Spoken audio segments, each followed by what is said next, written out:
Let me ask, is Jadot here? Jadot? Works for Mrs. Lofgren? Okay. Well, good afternoon and welcome to the Woodrow Wilson International Center for Scholars. My name is Don Wolfensberger. I direct the Congress Project here, and I'm your moderator today. And this program is being co-sponsored by our U.S. Studies program, headed up by Dr. Sonia Michel. Sonia, raise your hand. Thank you very much for assisting on this. Let me make just a couple announcements before I introduce the program. First of all, the Congress Project is in a two-year series now. This is the second program on policy making, the media, and public opinion. And for the past several years, we've had a grant from Chevron that helps support our program, so I always want to mention that and how grateful we are to Chevron for that. Secondly, I want to recognize the fact that we have with us today the 2009-2010 APSA Congressional Fellows, the American Political Science Association Fellows. Please raise your hands. Okay, under the very able directorship of Jeff Biggs. Jeff, thanks for bringing them down. Okay. The program today, as you know, is entitled Immigration and Public Opinion, What's the Climate for Change? ? Some of you may recall that we did have a similar program about 2 years ago in March of 2007 with a similar title, Congress and the Immigration Dilemma, is a solution in sight. And as you know, in 2007, things sort of crashed and burned in the Senate when they could not invoke cloture on a bill. The previous Congress, a similar thing happened where the House and Senate had passed different versions, were not able to resolve differences before that Congress closed down. So once again, we are at it. But I think a lot of people think that the time now is right to move again on this. President Obama had about 30 members down at the White House on June 25th to discuss the prospects and strategy for getting an immigration reform bill passed. At that time, they hoped maybe it would be this year, but as you know, a few other things have come up in the meantime, and so it now looks like, while some things might get rolling at the committee level late this year, that probably won't be until sometime early next year that a bill will be processed to the floor of the Senate and the House. And I believe from the last report I saw, Nancy Pelosi would like to defer to the Senate once again to act first on that, so we'll see what happens.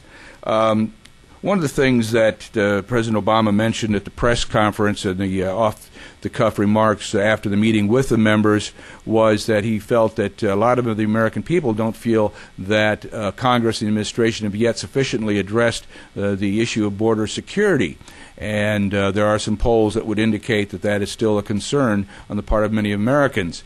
And this is certainly still going to be a factor in any comprehensive reform bill that is being brought forward in this Congress. Janet Napolitano, as many of you know, spoke before the Center for American Progress this past Friday. She had, I think, a very optimistic outlook that the time was right for immigration reform, that this would get done in 2010, and she pointed to several factors. One, the fact that border security had increased considerably over the last couple of years since 2007. Secondly, that because of the economic downturn and so on, there is less of an illegal immigration problem, and therefore that would make things riper for moving on this issue now. And she mentioned a couple of other factors, but she has been tasked by President Obama to work very closely with the members of the House and the Senate in putting together legislation this coming year. So she will be the point person on that, and I guess not one of the policy czars at the White House, as was the case on health care, although, of course, Kathleen Sebelius did do a lot of work on that bill herself, too. One of the things that I noticed that the Washington Post ABC news poll showed last April was a surprising change in the percentage of the American people who are willing to go along with legislation that would grant legal status to those who are now here illegally if they are willing to pay a fine and meet certain other requirements. And from 2007, it was about 49% supported that, 46% opposed. Now it's up to 61% supported the American people. And this is something that I will defer to Scott Keeter when he talks about some of the survey findings that Pew and others have had. But I thought it was a surprising switch, especially in the middle of this economic downturn. So maybe we will get some explanations for that. Let me explain that our format today is going to be a little different. First of all, we started at 4 o'clock instead of 3 to accommodate our members that are coming in from California. So this is how we are finessing our bi-coastal programming here. But we're going to take the scholar first, and that's Rich Friman, and then we'll take our survey research director, Scott Keeter, and they will talk for each about 15 minutes or so. And then we will take questions from the audience. And then at the 5 o'clock hour, hopefully planes will have landed and members will have arrived here, and we'll move into the second half of our program with Congresswoman Zoe Lofgren, chair of the Immigration Subcommittee in the House, Dan Lungren, a member of that subcommittee. So this is sort of we're flipping the normal order of things, but the members of Congress thought this was a very convenient way to proceed given the vicissitudes of flight. So with that, let me just introduce our first two panelists, and I will introduce the members of Congress later. There are some seats remaining up here on the side if anybody wants to be seated, and I don't know if there are any left at the table, but we do have a full house. We had about, I think, 80 RSVP, so it's obviously an issue in which interest is heating up.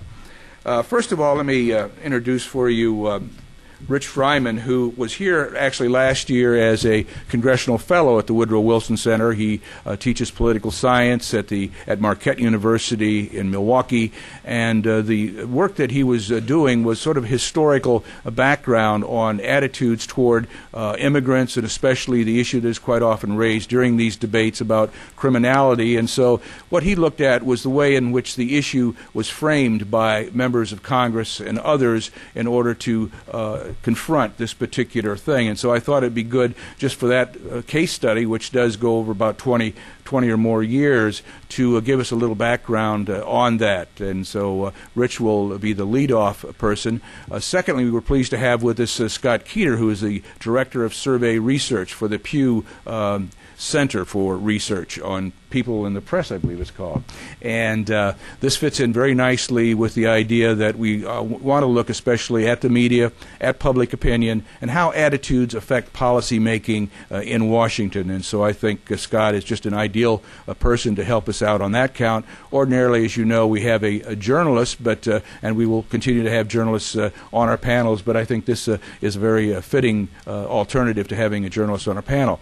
So when the two speakers conclude, as I mentioned, we will have a discussion among ourselves and questions from you before the members of Congress come, and then we will follow a similar format with them. Let me just ask you, if you do have BlackBerries, cell phones, or whatever, please turn them off. This is a live webcast, and they will interfere with the transmission, so we would ask you to turn off your BlackBerries and cell phones. With that, I'll turn the floor over to Richard Friman. Thank you very much, Don. It's a pleasure to be back at the Wilson Center. In a sense, it feels like in May I went out for a long lunch to Wisconsin, and now I've sort of find my way back with the weather being much nicer. As Don has mentioned, this has been an interesting week for issues of reframing and framing immigration reform, and especially from my standpoint in being interested in questions of immigrant criminality. On November 11th, Lou Dobbs announced that he was leaving CNN. Much to the delight of immigrant advocacy groups. On November 12th, the Department of Homeland Security did a high-profile press release that picked up varying degrees of media coverage, highlighting the successes of the first year of the Secure Communities program in identifying over 111,000 criminal aliens under local incarceration. I'll come back to that one a little bit later. On November 14, you see the Post story with Lamar Smith's response to Secretary Napolitano's remarks at the Center for American Progress, where Napolitano noted the administration's successes, including Secure Communities, in addressing issues of enforcement first, and therefore opening up the opportunity for reform. Smith ended up questioning the administration's success and pointed to enforcement gaps at the border, as well as the thousands of criminal and fugitive aliens still at large in the United States. What I'd like to talk about today is the role of immigrant criminality arguments in deliberations over immigration control policy. As Don had mentioned, this draws on a larger project. The project is, in fact, much larger than Don suggested. It's a cross-national project exploring the origins and impact of arguments linking immigration and crime. These arguments have a long history in the United States, especially as used by advocates of immigration restriction. though what is meant by the comments of immigrant and the specifics of criminality are often poorly specified and vary extensively. An array of actors, ranging from administration officials to the media and societal groups, have weighed in on these arguments, seeking to shape public opinion on immigration reform and especially deliberations within Congress. Less explored by scholars, however, are the ways in which immigrant criminality arguments have been reframed by administration and congressional advocates of greater openness in pressing for comprehensive immigration reform. And this is the dimension that I explore in my paper and where I will focus my remarks this afternoon. I argue that this expansionist reframing has taken two primary forms. One, narrowing the focus of the immigrant crime issue to those who commit serious offenses, and two, broadening the focus to include immigrants as victims of criminal predation. Immigration scholars accurately point to an array of factors, such as institutional shifts in Congress and the broader political, economic, and social changes in society as increasing the influence of proponents of immigration reform. I would like to add that this pattern of reframing of immigrant criminality by administration officials and members of Congress has played an important role. The paper offers a brief overview of criminality arguments as used as proponents of restriction as well as proponents of expansion. It illustrates how members of the administration and congressional officials have reframed immigrant criminality during two prior incidents of efforts at comprehensive immigration reform, that being the 1965 and 1986 Immigration Acts. And then it concludes by exploring similar steps being taken by the Obama administration to reframe criminality. And so my remarks will briefly touch on these points. First, to immigrant criminality arguments. There is a reality of immigration and crime. That reality is that some non-citizens acting alone and at varying times to varying degrees in groups with different degrees of organization commit criminal offenses of varying degrees of severity. All right, that's not a soundbite, as you can obviously see. The way in which the issue has been framed by immigration opponents, however, typically has little to do with this reality. The basic restrictionist arguments are twofold. First, immigrants in general or from particular countries, cultures, religions, ethnicities, or those of illegal status commit immigration offenses. Second, immigrants in general or certain types in particular are more likely than non-immigrants to commit criminal offenses. The policy ramifications of these arguments include the need to strengthen exclusion, internal enforcement, and deportation measures, and the need to limit legal immigration to prevent entry by those prone to becoming criminals. Now, proponents of immigration face challenges in responding to such arguments. In dealing with the relative criminality claim, immigration proponents can challenge the supporting data, but all data, when talking about relative criminality, is suspect. Each side has its own statistics, and the argument basically keeps the issue in play. Absolute criminality arguments, that criminals commit crime, oftentimes you'll see efforts to either reject or ignore them. The problem is that such an approach is politically untenable given the kernel of truth that I noted before, as well as media focus, and it also fails to address what can be real challenges to public safety. So reframing, I argue, offers a more useful approach. The paper focuses on two prominent arguments that have gained traction since the 1960s. The first that I mentioned entails narrowing. The argument goes something like this. Although most immigrants are decent and hardworking, some immigrants do commit serious crimes. This, however, has nothing to do with their ethnicity, origin, or legality of status. The appropriate policy response, therefore, is to exclude those who have committed serious crimes from entering the United States through strengthening regulations and border controls, but in ways that do not cause undue hardship for other immigrants. Another response is to punish those immigrants that commit serious crimes post-entry, but in ways that reflect the severity of the offense, when the offense was committed, and principles of due process. The second argument used by proponents of expansive reform entails broadening the issue. And here the argument is along the lines of immigrants, especially undocumented immigrants, are often victims of criminal predation from natives as well as other immigrants.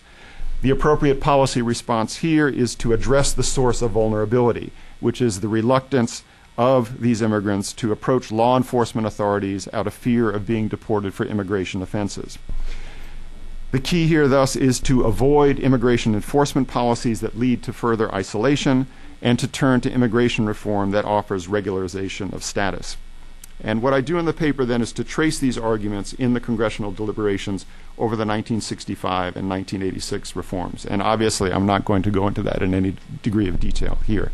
Very, very briefly, in 1965, what you have is the shift away from the national origin system. The backdrop here is that from its inception, this national origin system had been justified by restrictionist arguments linking immigration and crime. The shift in 1965 takes place in a broader context of movements towards the protection of civil rights, arguments against discrimination, as well as a broad national debate over rising crime. The reframing that takes place happens in a couple of ways.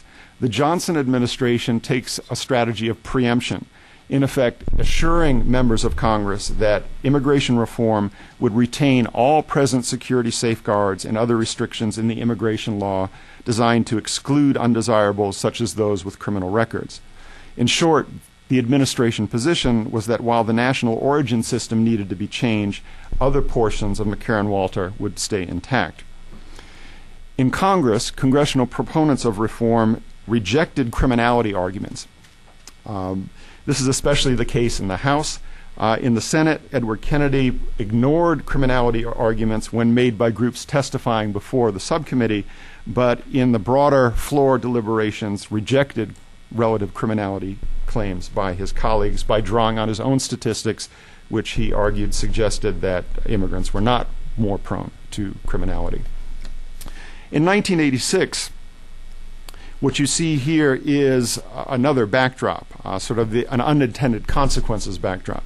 Illegal immigration has increased dramatically since 1965. This is an unintended consequence of the 1965 reforms as well as the closing of the Bracero program as restraining paths to legal Western Hemispheric immigration. You do see restrictionist arguments linking immigration and crime played out in the media and especially in gateway states such as California, Florida, and New York. These debates and arguments are fueled by local and regional enforcement officials and the rising influence of immigrant advocacy groups protesting practices of immigration enforcement and sort of challenging the restrictionist arguments. At the same time, you see a rise of sanctuary movements and local enforcement scaling back cooperation to varying degrees with immigration authorities. The paper traces patterns of reframing from the 1970s through the 1986 congressional deliberations over Simpson-Mazzoli, and I'll just briefly say some things here. From the 1970s into the 1980s, one of the prominent arguments is illegal immigrants at risk of criminal predation. And this starts to overshadow other arguments linking illegal immigration and crime. You see this pattern as evident in the House subcommittee hearings and especially in the findings and recommendations of presidential commissions, the Ford administration's Domestic Council Committee on Illegal Aliens, and especially the Select Commission on Immigration and Refugee Policy, chaired by Father Hesburgh. The theme here in both Congress and in these reports is one of concern that you have vulnerable underground populations that are placed at risk. They are at risk of predation, and they are also at risk by intrusive enforcement practices that link the police and immigration authorities. The answer, according to these arguments, thus, is to open up paths to regularize status for these individuals. By the early 1980s, the backdrop changes a bit. You have rising concerns over the legacy of the Mariel boat lift, rising concerns with drug trafficking and the broader war on drugs. And what you see here is members in the House and Senate, again, both narrowing and broadening the focus on immigrant criminality. One of the key examples here is in 1982 and into 1983, both Simpson and Mazzoli engage in a preemptive step. They introduce bills that end up being incorporated into IRCA in '86 that deny legalization of status to those convicted of felonies or 3 misdemeanors, or those who are excludable under the criminal offenses screens of the Immigration and Nationality Act. By the time you hit the mid-1980s, 85 and 86, you still see these discussions of addressing paths to legalization, but another portion of the debate that starts to emerge where you see arguments linking immigration and crime are demands from the states for reimbursement by federal authorities for the costs of incarceration, and also proposals starting to emerge trying to lock the INS and the Attorney General into expedited deportation. And as the paper notes, again, you'll see proponents of immigration reform trying to reframe immigrant criminality to affect these debates. As I was listening to rhetoric coming out of the Obama administration over the past several months, a lot of this was sounding familiar.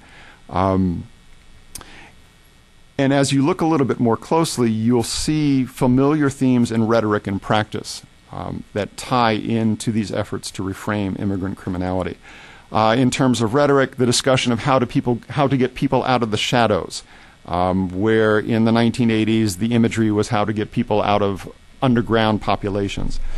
There's discussion of regularization of status. There's discussions of changing the role that local police play in immigration law enforcement.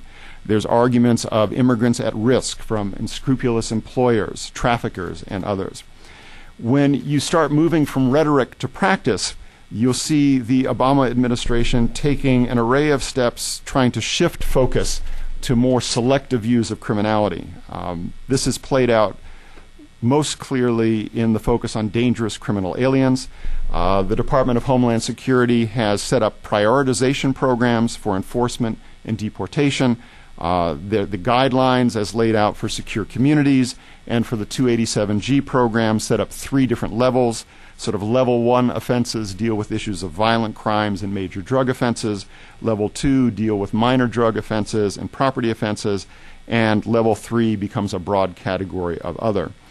In practice, however, DHS and especially ICE have a long way to go. And if you go back to the November 12th DHS press release of the great successes of secure communities and 111,000 criminal aliens being discovered, only 11,000 of these fall into the level 1 category.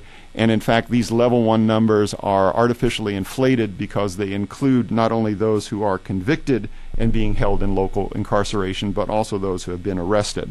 So in other words, there's some way to go here. Another area where you see a linkage between immigration and crime and an effort to reframe criminality is, so it brings back some familiarity with the preemption arguments that I talked about before. Here, the issue is legalization of status and who is eligible for legalization and status. A statement that consistently comes from the Obama administration is that those who are going to seek legalization of status will have to pass a criminal background check. And the interesting question that I would have would be, what are the details of that type of background check and what is the threshold that immigrants will have to cross before they make that leap into legalization of status? All right, so I'll close it right there. Okay. Thank you very much, Rich.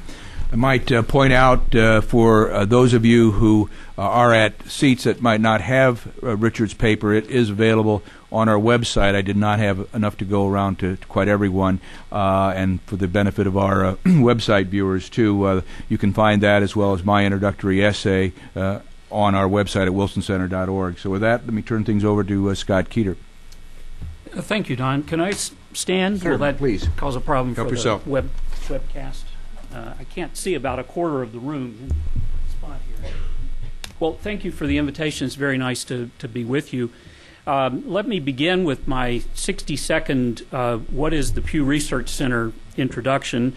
The Pew Research Center fancies itself as a fact tank, not a think tank. It's not that we don't think, but think tanks in Washington tend to be associated with advocacy for a particular position, and the Pew Research Center is scrupulously nonpartisan, and we hope scrupulously non-advocacy. We don't have a position on this issue or any of the other issues that we study. Our main funder, the Pew Charitable Trust, of course, does get involved in promoting different kinds of policies, but our operation is completely separate from theirs, and so the analysis that I'm going to offer you is hopefully one that is not in any way affected by whatever our personal position on the issue would be.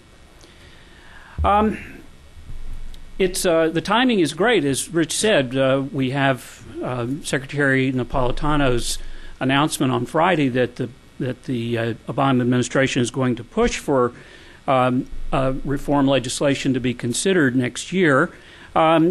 She argued that they will be promoting what she called a three-legged stool, including stricter enforcement, to quote her, tough and fair pathway to earned legal status for undocumented immigrants already in the U.S., and a more efficient process for legal immigration. All three of these principles have significant public support, but the devil is in the details. So what I'm going to try to do is talk through how the public is likely to react to this new push. Since 2007, when the Bush administration failed in its effort to build a coalition of support of comprehensive reform, the issue has been relatively dormant. Pew Research polling has found significant public support for both tougher enforcement and the so-called path to citizenship, but there are at least two factors, if not more, that suggest this debate could be a difficult one, if not like it was in 2007. First, if the experience of 2007 is any guide, opponents to setting up a process for undocumented immigrants to achieve citizenship may feel more strongly about this issue than do those who support the reform. Much like gun control, much like health care reform, it appears that intensity may be more on the side of the opponents. We'll see if that's the case in this go-round. Second, the nation's economic situation is significantly worse than it was when the issue was debated in 2006 and 2007. While Rich indicated that there may be ways in which that can work to the advantage, and Don said the same thing in his introduction, the fact is that we've already heard reaction by some Republican lawmakers to the Secretary's speech raising concerns about the competition for jobs that foreign-born workers sometimes may pose. And more generally, partisan differences on this issue have grown more deep, or they've grown deeper in the 2 years since the reform effort was abandoned, potentially making it more difficult to achieve a consensus in Congress. So let me go a little deeper on a couple of these points. First of all, how important is immigration reform to the public? Is this something the public really wants to see? Our polling has shown that immigration has been a low to mid-tier issue with the public for the past 3 years. In January of this year, the beginning of the year, we always ask a series of questions about issues and how big a priority they should be for the Congress and the President to deal with. This year, just 41% said that dealing with illegal immigration should be a top priority for the new President and Congress, and that's down 10 points from a year ago in January 2008, and down 14 points from the same time in 2007 when Congress was considering legislation on the issue. Even among Republicans, who tend to place more significance on dealing with illegal immigration, the way that question was framed, than typically do Democrats, illegal immigration was not among their most important priorities. More generally, immigration was not a key issue in the presidential campaign, other than for a brief period during the early stages of the fight for the Republican nomination. Our polling in the fall of 2008, when we asked, along with lots of other pollsters, how important will this issue, and this issue be in your vote, only 49% said that immigration was a very important issue in their vote. 49% is nothing to sneeze at, but that placed it 11th on the list of 13 issues that we asked about. By contrast, 91% said the economy was very important, 80% said jobs, 78% said energy, and 77% said that health care was a very important issue in their vote.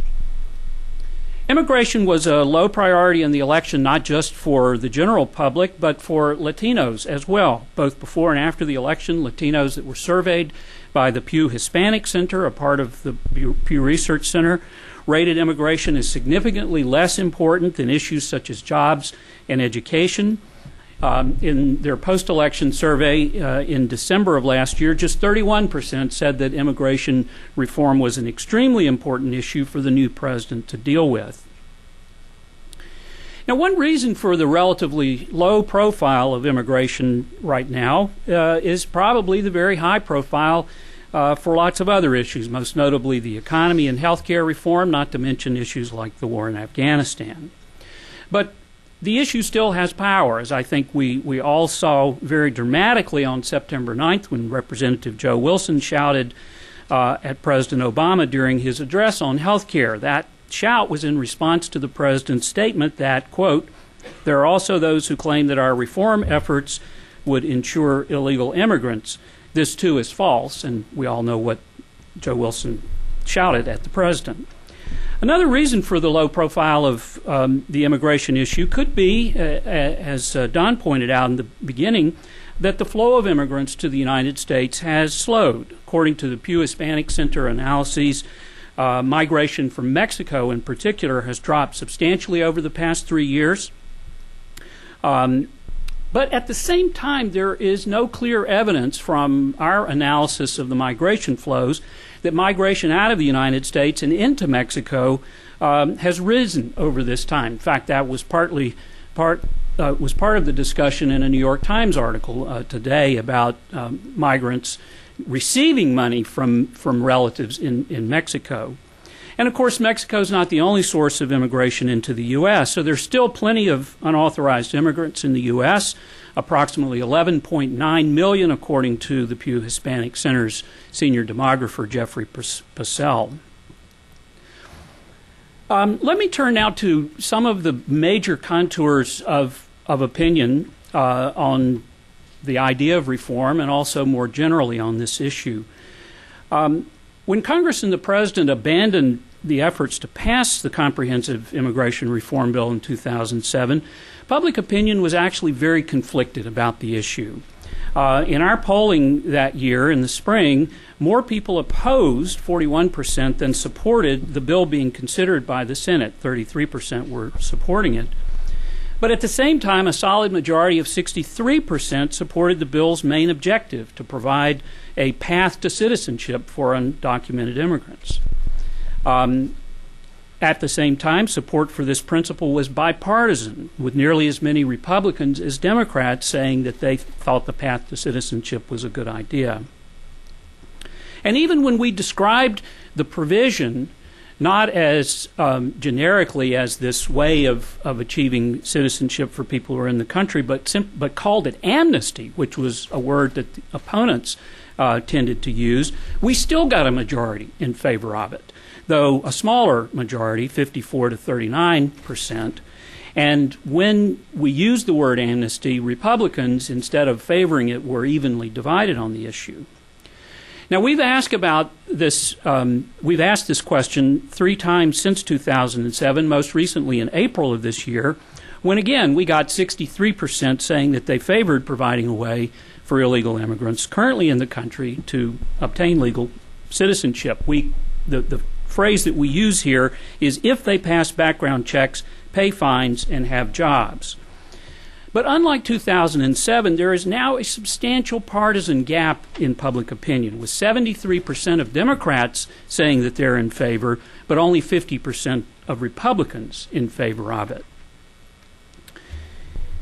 While favoring a change that would make it possible for many undocumented immigrants to remain in the U.S., the public has also generally favored stronger enforcement efforts. Majorities favor increasing penalties on businesses that hire undocumented workers, beefing up border security, allowing states to check immigration status before issuing driver's licenses. Underlying the public's attitudes about these specific reform proposals and changes in the law is a set of really contradictory and conflicted perceptions and attitudes about immigrants more generally. Numerous polls over the past several years have found that the public generally respects immigrants for their strong work ethic, good family values, for the cultural contributions that they make to American society.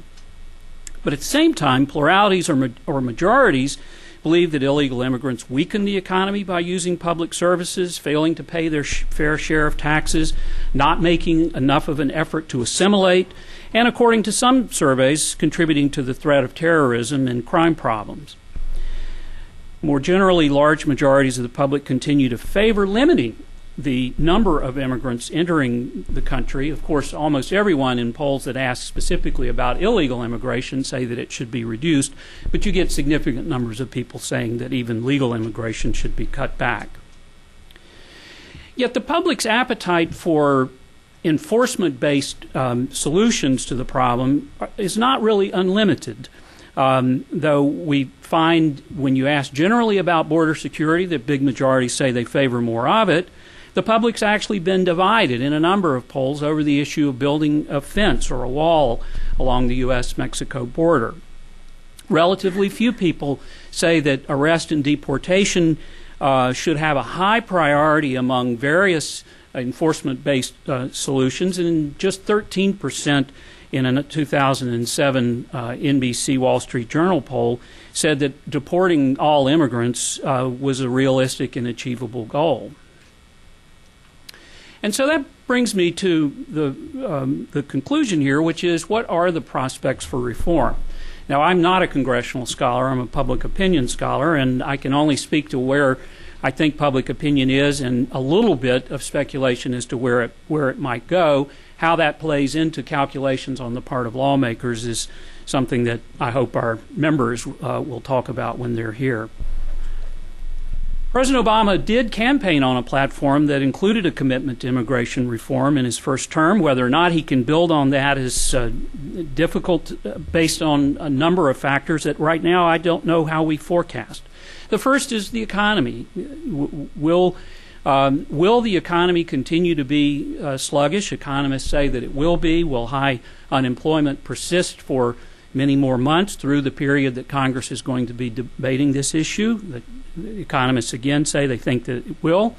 And will that economic climate increase opposition to a policy that eventually provides legal status to millions of workers who are currently in the U.S. illegally?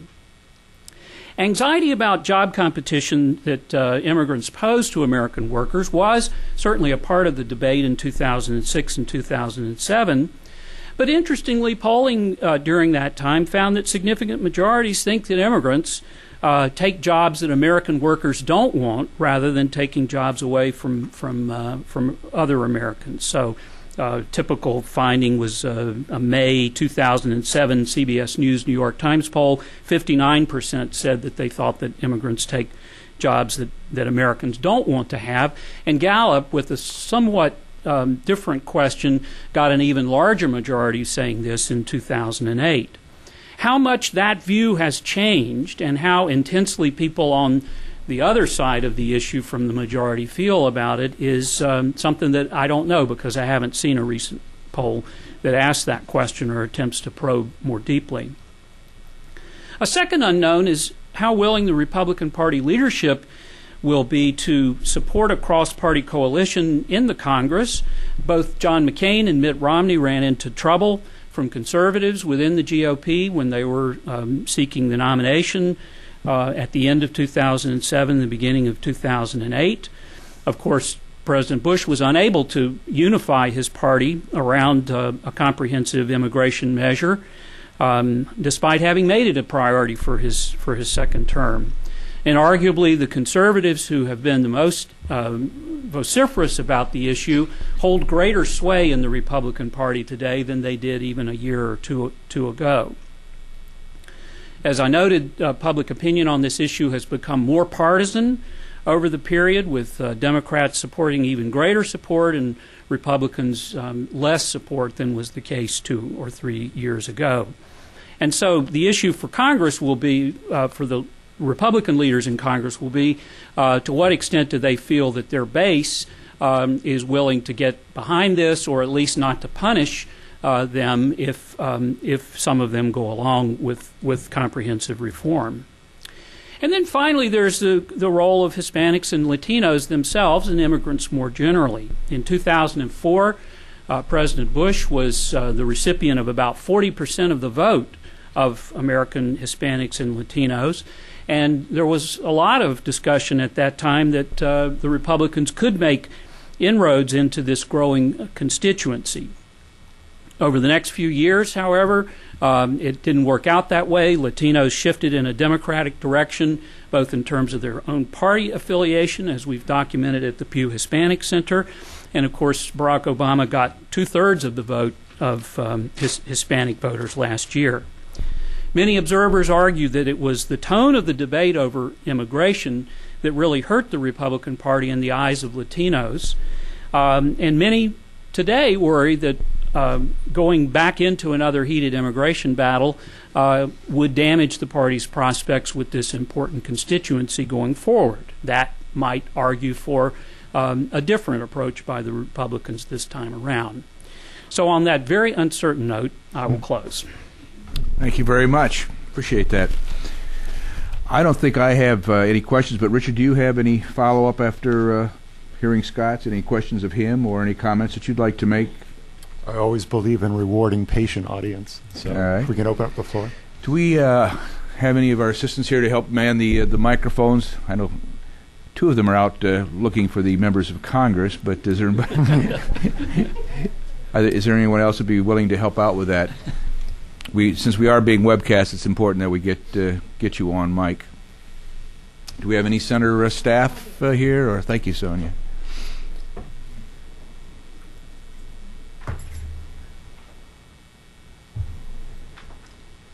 The U.S. Studies has been very stretched out today. This is the third program that they've been involved with. So I didn't introduce the Wilson Center properly at the outset, but the idea of the center that was created in 1968 as a living memorial to Wilson was to bring together the policymakers and the scholars to talk about important issues of the day.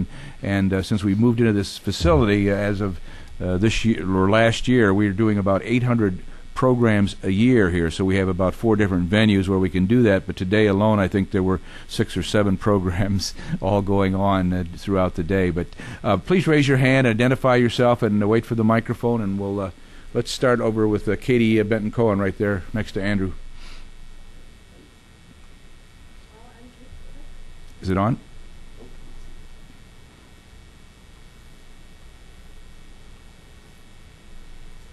I'm Katie Benton-Cohen. I'm at Georgetown University, and I'm a fellow here at the Woodrow Wilson Center.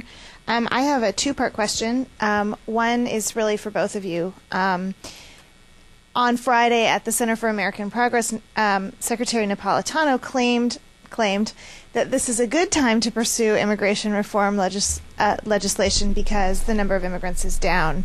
And, of course, a flip argument could be made that with the economy, the number is down because the economy is bad. And I wonder what you make of her claim. Was she making lemonade out of lemons? And then the second question is about the polling. There, of course, is a hardcore minority of Americans who believe that people who are here undocumented are inherently criminal, right? Their status is essentially that they are criminals. Is there a way to suss out in these survey questions about immigration and crime whether they're just answering questions with the assumption that everything that undocumented migrants do is criminal? Do you see what I'm saying? Buying a gallon of milk because they don't belong here, stealing a car, so on down the line, because I wonder if that affects the number. So those are my 2 questions. Okay. Who wants to handle the first one?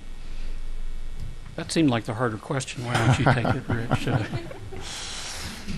Making lemons out of lemonade. It may well be.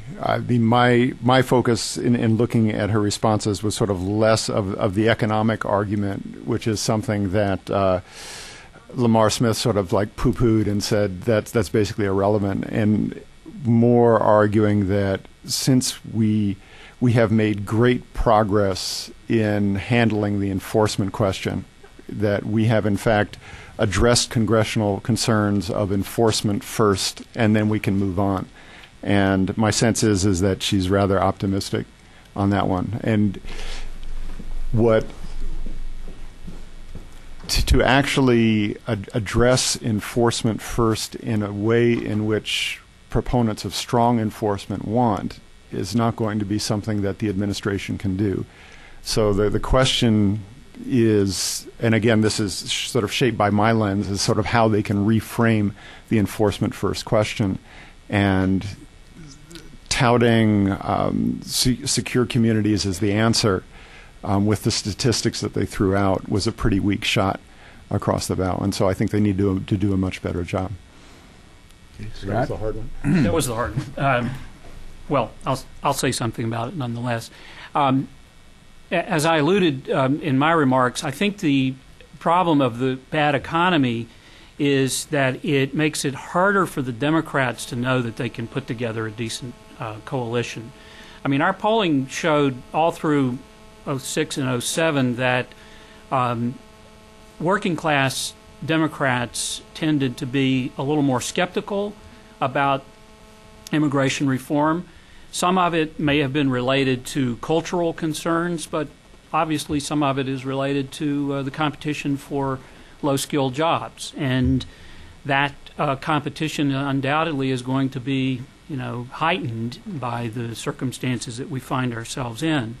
And so while our polling in April, which was in the midst of lots of bad economic news, though not quite as bad as it's been recently in terms of unemployment, suggested that there's been an increase in support among Democrats. I think that's still the place where the Democrats will have trouble getting their votes together if the economy doesn't change. To your question about the polling, I don't think we would see the pattern that we do if lots of people were thinking about the basic criminal status of undocumented immigrants. If they were, we would see much greater opposition to the idea of making a way for people who are here illegally to become legal. And yet our polling and the ABC poll that Don mentioned at the beginning of his remarks continue to see not just small majorities, but pretty sizable majorities in favor of it. So I think that the illegal status is a big deal to a small number of people, but not to a majority. Let me just follow up on that. One thing that struck me after the June 25th meeting at the White House was Anthony Weiner, a congressman from New York, I believe, commented that if immigration reform is not done this year, 2009, it would not be done during President Obama's first term. And I think what he was looking at was the idea that you're going to be into the midterm elections in 2010, and then first thing you know, they're gearing up for the 2012 presidential elections, and I think the presumption is that this would become so politicized that it would be too hot to handle by Congress. But on the other hand, if you look at the back sheet of your handout, some of the most major immigration reform legislation was enacted in election years, either midterm or presidential election years. So how do you explain that? And I think it's got to be that there's something in all of these bills for someone to tout during their campaigns, or they would have avoided it. But that, to me, at least was an anomaly that kind of jumped out. But who knows what every election year is different, obviously, and this issue plays larger in some elections than others. I think that Scott was correct in noting during the 2008 campaign, immigration really didn't become the issue a lot of people thought it would, even though there had been all the heated discussion in 2007 when the legislation was coming forward. So, it's just difficult to tell how these things play out. I think the only real hassle controversy that a lot of people noticed during 2008 was during the Democratic primary debates over the issue of driver's licenses, but and that got a lot of play. Okay, go ahead. One thing that clicks in election years would be who are the swing states, and what do the different constituencies play in this? If you look at the history of some of the early steps towards restriction, sort of California's key place as a swing state in national elections added to a lot of resonance of different types of arguments on a national scale. So we'll have a couple of Californians to question on that in a little bit. Jeff Biggs. Thank you.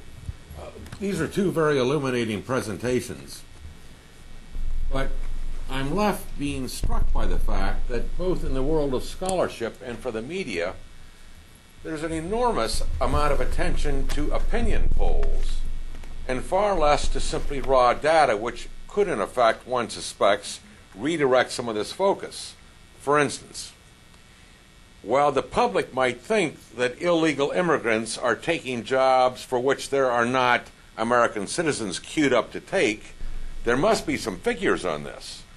There are means by which illegal immigrants can in fact pay income tax. What is the number that are doing that? What would the revenue implications be if you legalize the status of illegal immigrants and they in fact paid taxes which would generate more revenue? I'm unaware of, when I, as a regular reader, seeing figures on this, but I see a lot of attention to how the American public thinks about it. But based on what?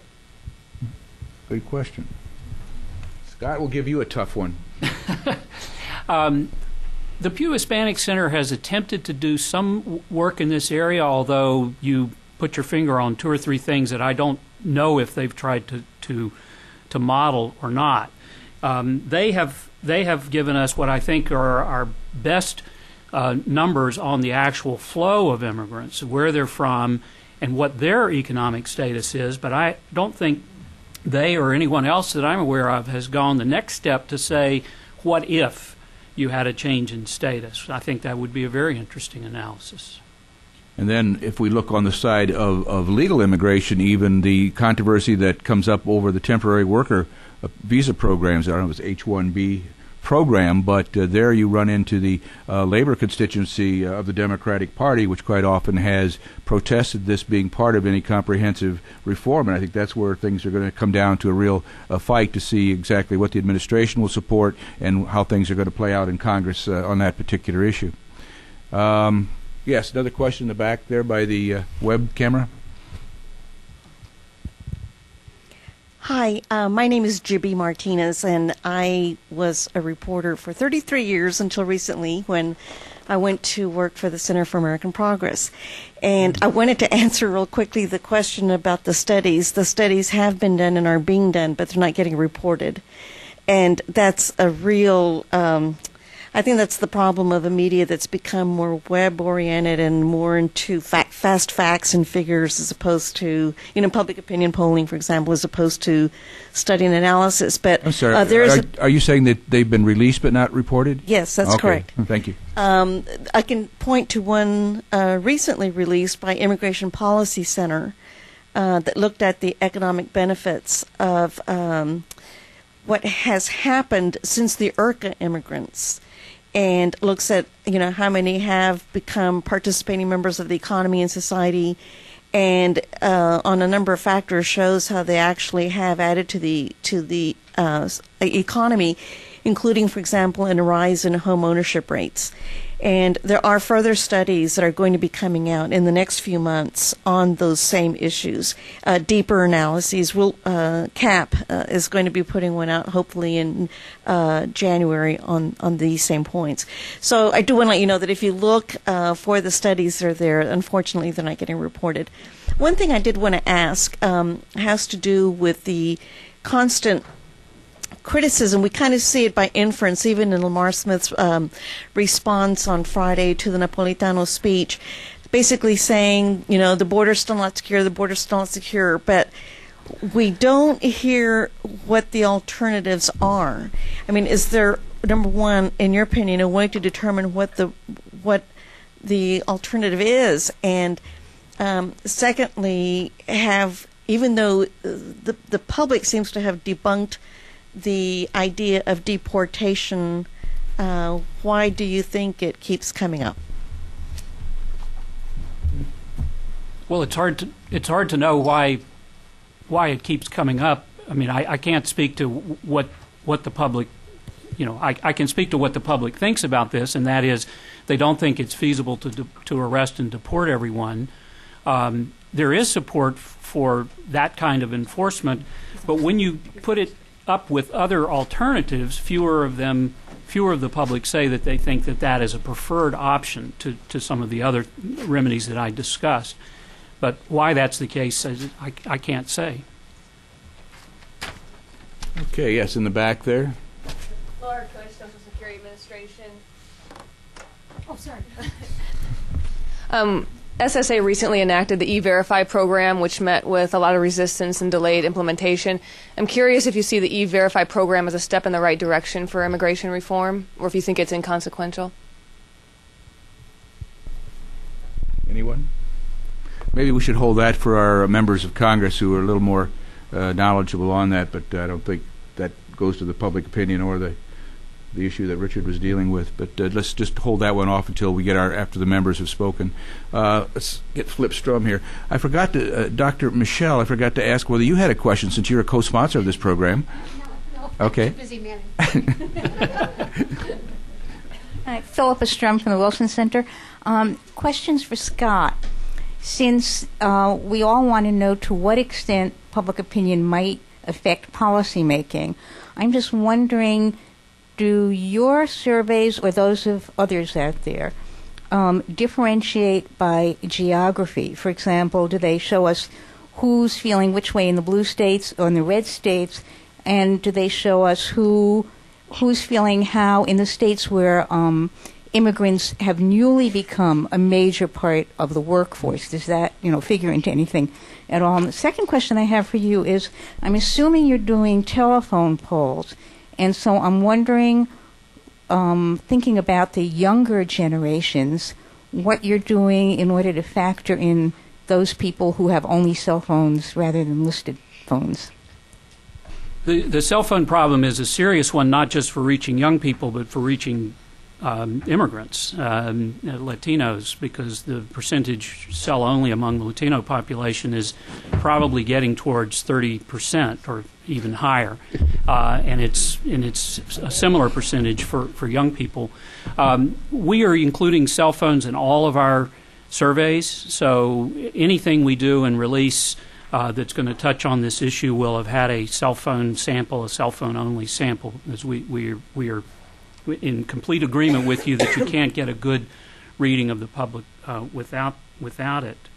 In terms of the geography, our 2006 study that we conducted early in 2006, just as the issue was coming onto the agenda, did look at the issue of where the support and opposition was coming from. We also did, in addition to a national survey, we did city surveys in 5 different cities that represented a variety of places with respect to the recency of their immigration experience.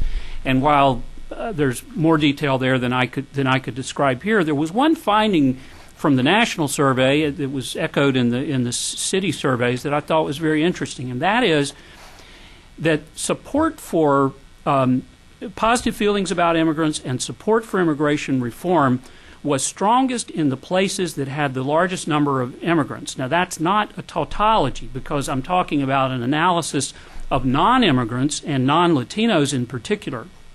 We found that people who lived in places, largely more urban places, where they had lots of neighbors who were immigrants, were more open to the idea, more supportive, more favorable in terms of their opinions about immigrants.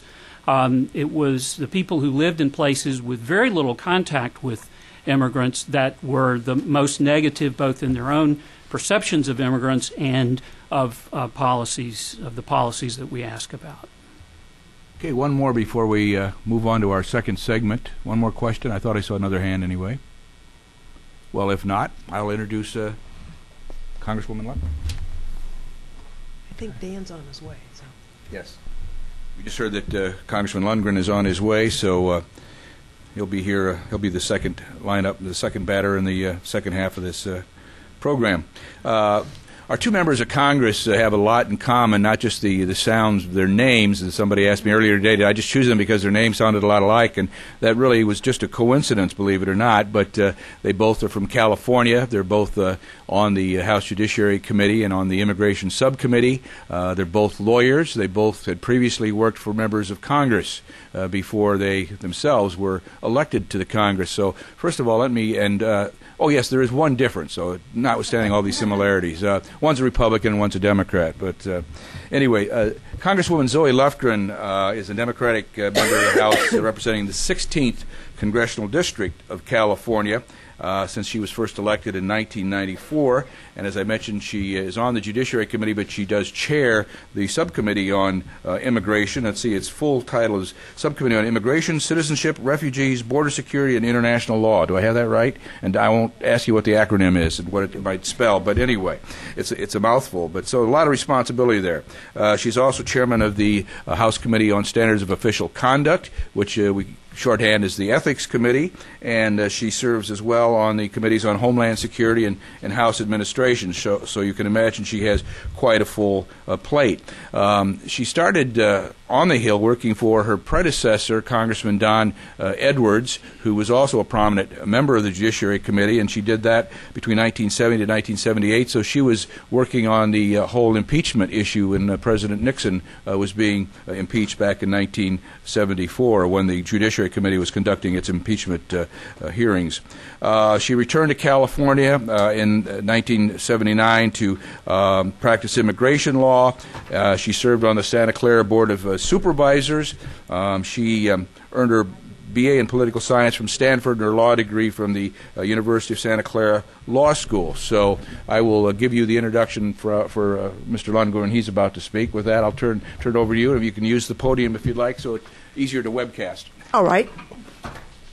Thank you. Well, it's great to be here. I've come directly from the airport, and I think Dan is doing something like that, so he should be here as well. I missed the first hour because we were landing, but I understand you've been talking about the role of public opinion in the immigration debate.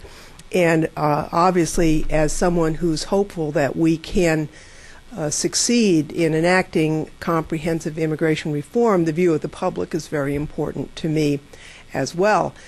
Although it seems counterintuitive to many, I think actually the public is quite ready for a resolution of this issue. And in a way that's reflected by the President's push to do this. He had a meeting with about 20 of us from the House and Senate, bipartisan, in late June. And I know this is exactly what he said because I wrote it down. He said, the time for comprehensive immigration reform is here. And it was actually a more positive meeting than I had expected walking in. He tasked the Secretary of Homeland Security to be point from the administration, but obviously others will be involved, including the Attorney General, I'm sure, and Hilda Solis over at Labor for her provisions. And so we are optimistic.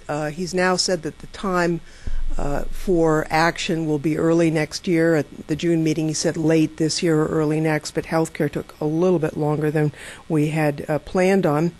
So, we're looking at, there's not really new ideas here in immigration reform, but looking at the various options and frankly looking at some of the public opinion polls that have been provided to us. I haven't taken any, but others have. Most interesting to me, and I've made copies of this and shared it with a number of my colleagues on both sides of the aisle, is a May 2009 poll that show, when all is said and done, that 64% of those polled support Congress passing comprehensive immigration reform, with just 21% opposed. And the interesting thing is, in this poll, that the support is really across the board. I mean, it's Republicans and Democrats. It's every region, including the South. And as the details of the likely plan are rolled out, the support actually increases. Here is one of the phrases tested, that if CIR is to secure the border, crack down on employers who hire illegal immigrants, require illegal immigrants to register for legal immigration status, pay back taxes, and learn English in order to be eligible for U.S. citizenship, the support rises to 86%. So I think that's a remarkable consensus. Now, again, this was in May, and it's now November. Things have happened since then. The economy certainly has not improved since that time. But one of the things that I think is interesting in the poll is that the thing that bothers Americans more than anything else about illegal immigration is the idea of taxpayer services being provided to illegal immigrants. The fact that there's employment, that if you enter without inspection, that's illegal. Assimilation issues are really all below 20%. It's using tax benefits that bother people, and the idea that you'd require people to step forward and pay taxes really goes a long way in making people feel a lot better about comprehensive immigration reform. When you talk about specific elements in this poll, for example, support for requiring registration, the support goes up even higher into the 90s. So I think that in spite of the economy, Americans are ready for an answer. In the poll, 75% said they were more favorable to members of Congress who want to tackle the economy and immigration reform at the same time. And a majority, by a large margin, thinks that we should begin right away this year. Finally, and then I'll go into my own thoughts, this question was asked. There's two alternatives on immigration, A and B. A reads, with the economic situation in this country so bad right now, this just isn't the time to worry about fixing immigration. The world economy is in turmoil. The President and Congress need to focus on getting things back on track before more Americans lose their jobs or their homes. Or alternative B, the economic crisis we are currently in makes it more crucial than ever that we solve our immigration problems. We must pass comprehensive approach that secures the border, cracks down on employers who knowingly hire illegal immigrants, and requires all illegal immigrants to register with the government, undergo background checks, and pay back taxes to earn legal status. They would have to meet additional conditions in order to become citizens, including learning English and continuing to work and pay taxes. If we do this, we will ensure that all Americans get higher wages and move 12 million illegal immigrants out of the shadows and into the tax rolls. Now, those are really kind of the two, I think, fairly stated. Those who favored statement A, 39%, 57% favor statement B. And when you look at some parts of the country, in the Northeast, it rises to 61%. In the South, it's 60%. The one area that's a little sketchy is in the West, and even that is a majority. So I think if you look at just where what the public is saying, we have Americans who are tired of inaction, really failing to act and allowing the status quo to continue is amnesty, right? That's doing nothing is not an acceptable alternative. And the American people, it's not just on this subject, they can't understand why we can't get things done. They haven't met the U.S. Senate yet. So my goal is to come up with a sensible plan that will allow bipartisan support and support across ideological divisions, because certainly the Americans who are polled are in that category. Hi, Dan. Towards that end, I think it's important. We haven't had public discussions, but there's been a lot of listening going on, quiet listening in the House of Representatives across ideological lines and across party lines to see if there can't be some kind of consensus to move forward. And I'll say that in these sessions where we talk and listen in a very respectful, useful way, I have been very impressed, number one, by the smart people who I don't agree with on many issues, who actually want to come to grips with this, and a willingness. This is not an easy issue because the people who are against it are really against it, and the people who the minority that's opposed is very loud and animated, and believe me, that's not a fun thing to deal with for any elected official. But people who are willing, understanding that, to at least see if we can't move together in a collaborative way. Now, we haven't done it yet, so I don't want to suggest that it's all in the bag. But I will say that I think this is almost an optimal time for both parties, for different reasons, need to get this behind us.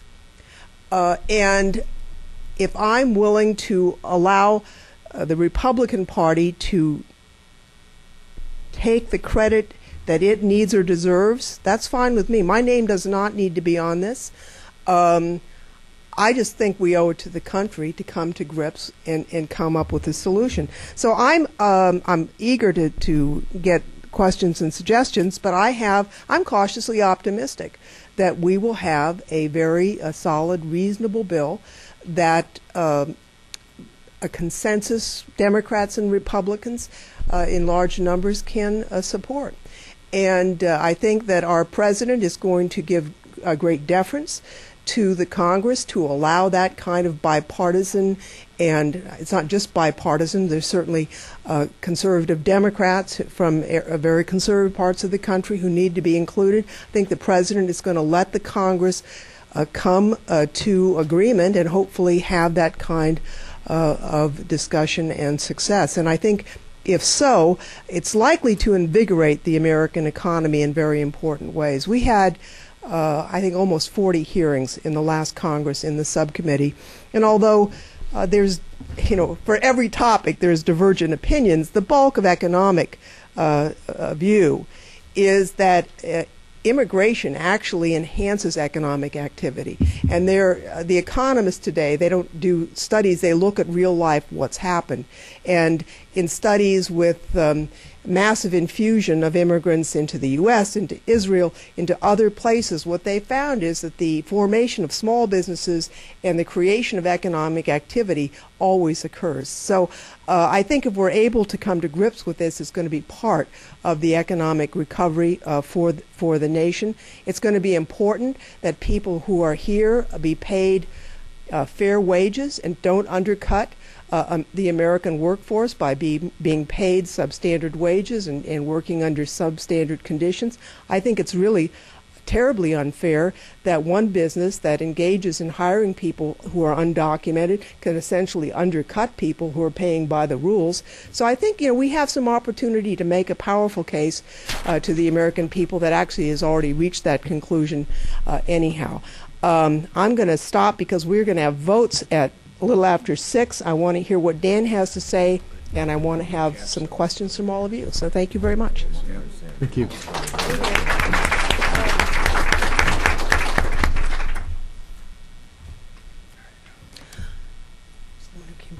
Thank you very much, Congresswoman Lofgren.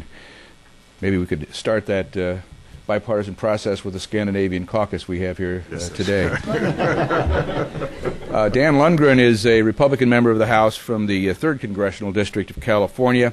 He was first elected in 1978, served for 10 years, was then tapped by Governor Deukmejian to fill a opening with the state treasurer's job, and ran into a little bit of a problem with the confirmation with the Democratic Senate, as I understand it. But the next year he ran for Attorney General, was elected and served for 2 terms, for 8 years as the Attorney General of California.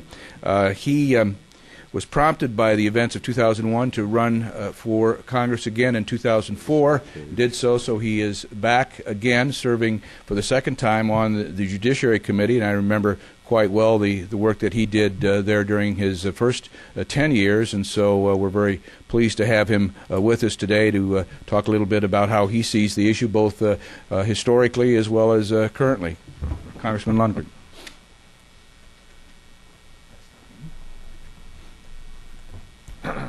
Well, thank you very, very much. It's a pleasure always to be here with you, Don, and Lee, who I had the privilege of serving with in the Congress for 10 years. But you see, I was elected to the Congress in 1978, first started in 79, and I chose to get on the Immigration Subcommittee at that time. It was not difficult to do. And the reason I did was I then represented a district in Southern California. I represent one in Northern California now. And at that time, I was not someone that focused on the immigration issue. But as I went around my district and met people, it was amazing the concern that was expressed about illegal immigration. And I'm talking about across the board. I remember meeting with people who were on welfare and living in housing supplied by the County of Los Angeles. And they brought the issue up. And I remember meeting with a group of doctors, and they brought the issue up. And I remember meeting with some housewives and people who were home in the evening as I went around the district, and they brought it up. It was not something I brought up.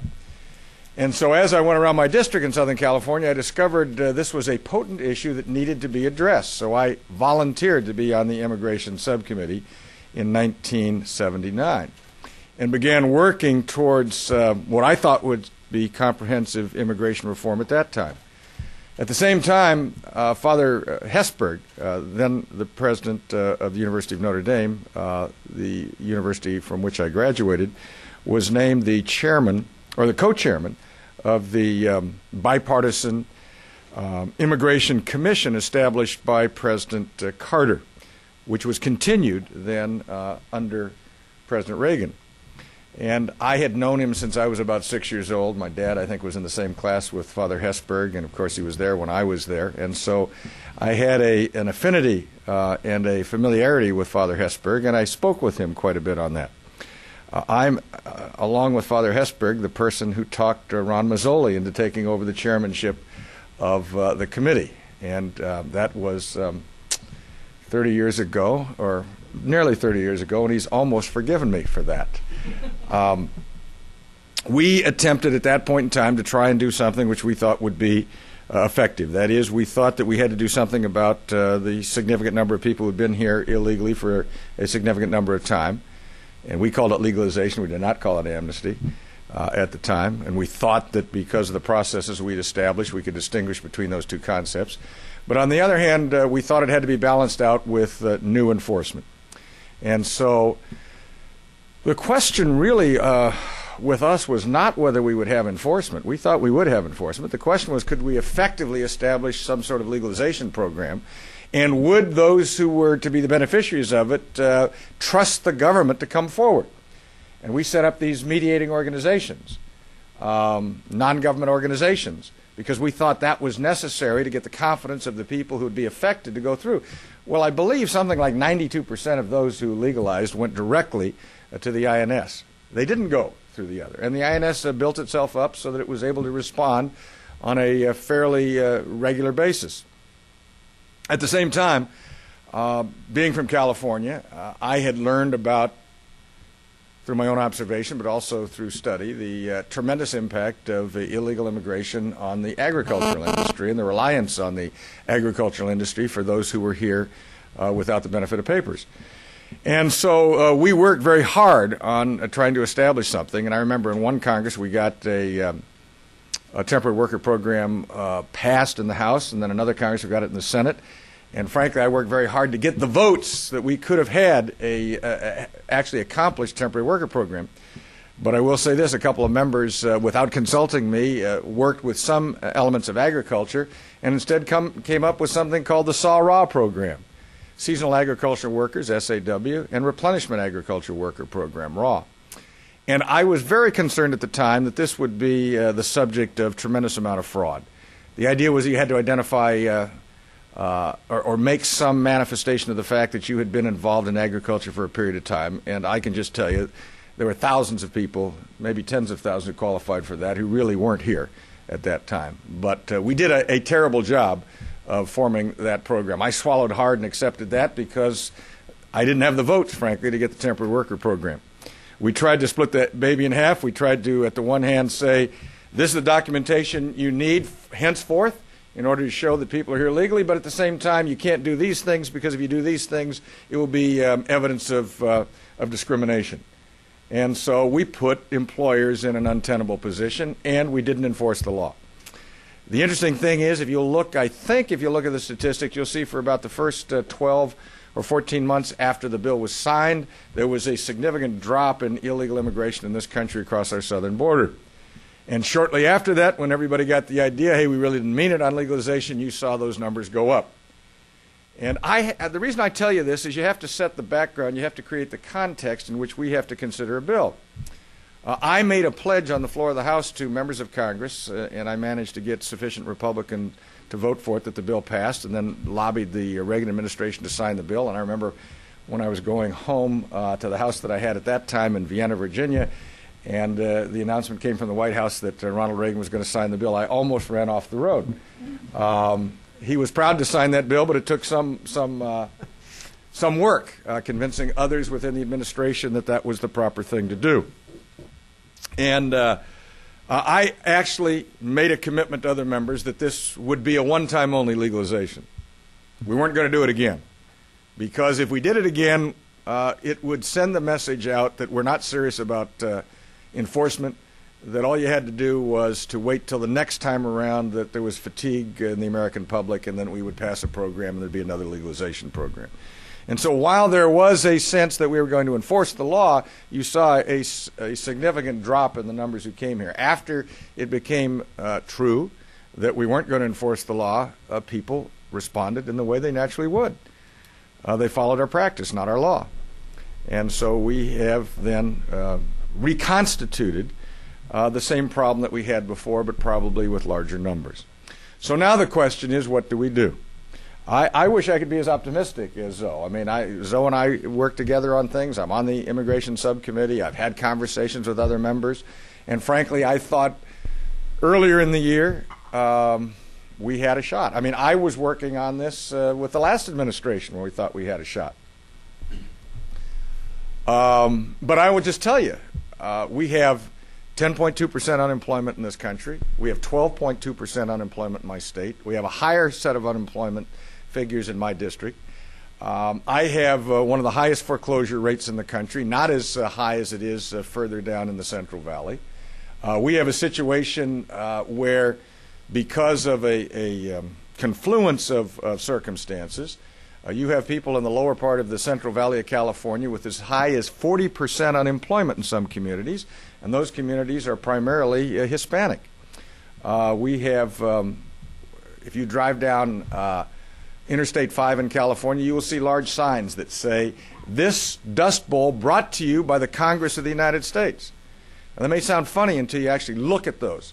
I mean, I'm talking about agricultural fields that are as potent as any in the world, and they are dust bowls right now. In that environment, you think it's going to be easy to pass a bill that suggests that we're going to legalize people? I mean, I'm just trying to be honest with folks. We've got a state in California. I mean, we're technically broke. We'd be bankrupt, except I guess we can't go into bankruptcy court because we're a state, not a city. And we just seen, I think it was the Pew Institution come out saying that 4 other states are as bad as we are, and then there's 9 others in combination that will soon be where California is. I mean, those are the hard facts facing us right now. And I could talk about the facts of immigration policy and the concerns I have, but I note that the title of the subject here is Immigration Reform and Public Opinion. Talk anything you want, Congressman. No, but I'm just telling you, the public opinion, the context in which we are dealing with this issue is much more onerous today than it was just 3 months ago, 6 months ago, 9 months ago, a year ago. And look, I'm a minority member. I hope to be in the majority again. And in some ways, I happen to think things are moving in our direction. But let me just give you a synopsis of my view of what's happening with the vulnerables on the Democratic side. They were forced to walk the plank on cap and trade just before we went home for 4th of July. Did they hear it from their constituents? You bet they did. They were forced to walk the plank on a stimulus package that, even though I know we're hearing a lot about how well it's working, a lot of people don't think that's the case, particularly in those vulnerable districts. They now have been required to walk the plank on health care. And I can tell you, as someone who had as many town halls as anybody else and had thousands of people there who did not get bussed in, who were not sent by anybody else, but just showed up in 1s, 2s, and 3s, there is a very strong sentiment out there about government being too big, about government spending too much, about government taxing too much, and about government being disconnected with them. In that environment, for us to say, as much as I would like to have an answer to the immigration problem, but for us to say, hey, look, we in Washington know better than you do. We now want you to, you've accepted, you've had to swallow cap and trade, you've had to swallow a stimulus package, you've had to swallow a health care bill. Now we're going to give you the non-controversial subject of immigration reform. I'm just telling you. I just had a town hall meeting on Thursday. 400 people showed up, where probably in the past I used to get 100, 150. It's an area that is probably Democrat and Republican mix there as much as any area in my district. And people are not mad, but they're passionate. They are paying more attention to what's happening here. And so if you're talking about where public opinion is and where we are, I think it is far more difficult now than it was just a year ago to talk about this. Now, I don't know what's going to happen in this next year. I just do know for us to suggest there is another huge solution to a problem that the American people are going to accept is contrary to what I see in my district. Now, I got a district where I won the election, but President Obama won my district. So I think I get to see where the movement is, at least in my state, among those who are considered the middle folks, the independents that generally have trended in my direction. In this last election, they trended in President Obama's direction. Or to give you another insight to my district, George W. Bush was reelected in my district by 54,000 vote margin. President Obama won my district by 1,900 votes. That's a 56,000 vote swing. And I guess I could explain it with a conversation I had with somebody on the Saturday we voted on the health bill. My staff was in both here and back in the district. They were taking phone calls. Somebody said, hey, maybe you'd like to talk to the congressman. So I got on the phone with this person who was against the health bill, and we talked about it for some time. And then he said to me, I got to confess something to you. I said, what's that? He said, I voted for President Obama. He said, because I was voting for change. But these are his words, not mine. And I'm not trying to make it partisan. What I'm trying to do is to show you the sentiment out there. He said, but I did not vote for this madness. Now, that is at least one part of the electorate that's out there that is saying, hey, wait a second, you folks seem to be reaching for things that don't relate to what we believe in. Or it's so disconnected that it's disheartening you're not listening to us.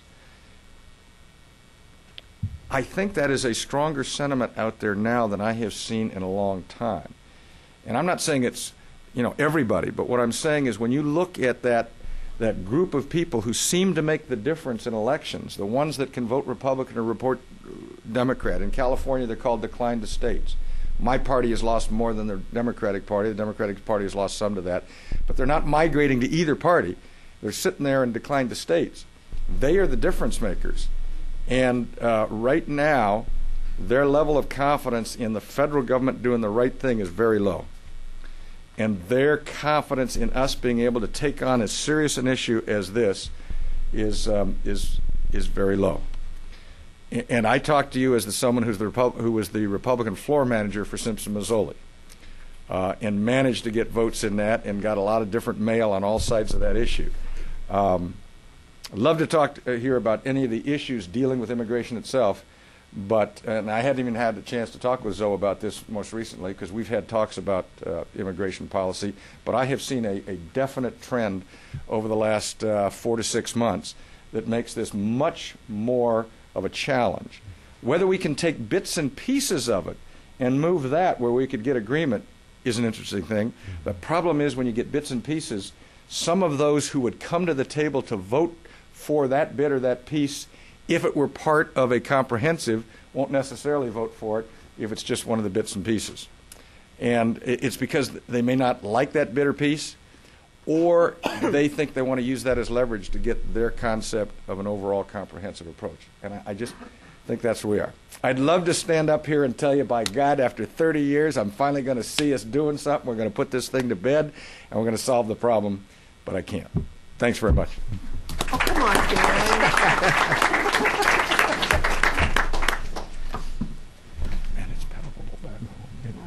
Before I throw this open to the audience, what I like to do is let the other panelists ask questions of the members, or if Congresswoman Lofgren wishes to follow up anything that was said, you can jump in at this point as well. Well, I'll just say a few things. I knew that Dan probably had a town meeting given his outlook, but I remain optimistic. Partly because it's an occupational requirement for the job, but I also think that the reason why the '86 bill was not successful, I think, are not just one answer. There was an enforcement, and there should have been. But I think there's another issue, which is we did not have an ability to actually meet the labor needs of the American economy when the economy heated up.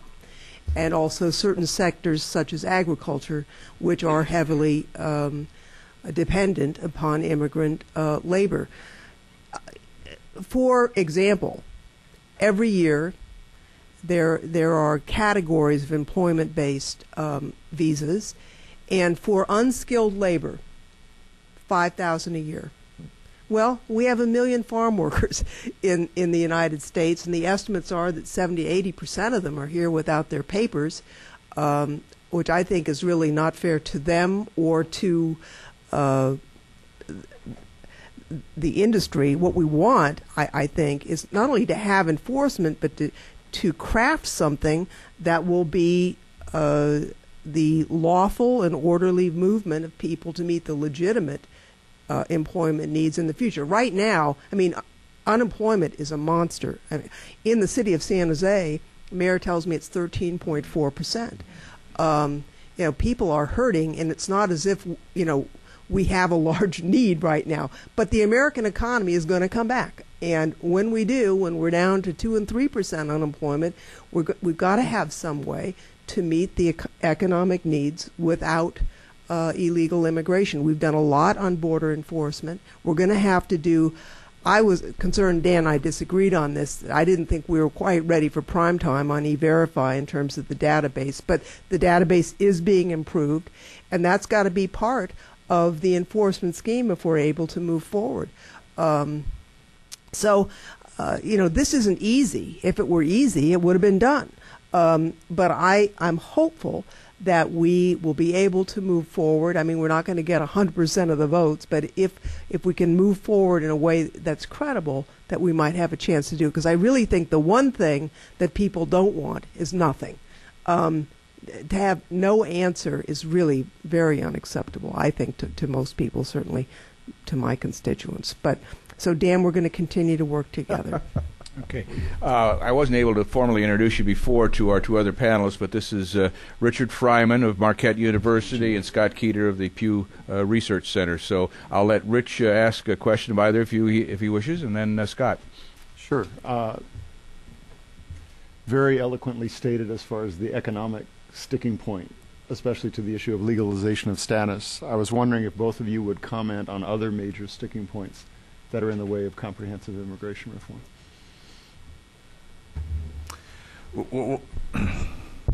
First of all, I want to thank you for your paper. Although I felt like a museum piece reading through your paper, you were referring to 20 years ago about what I said then and so forth.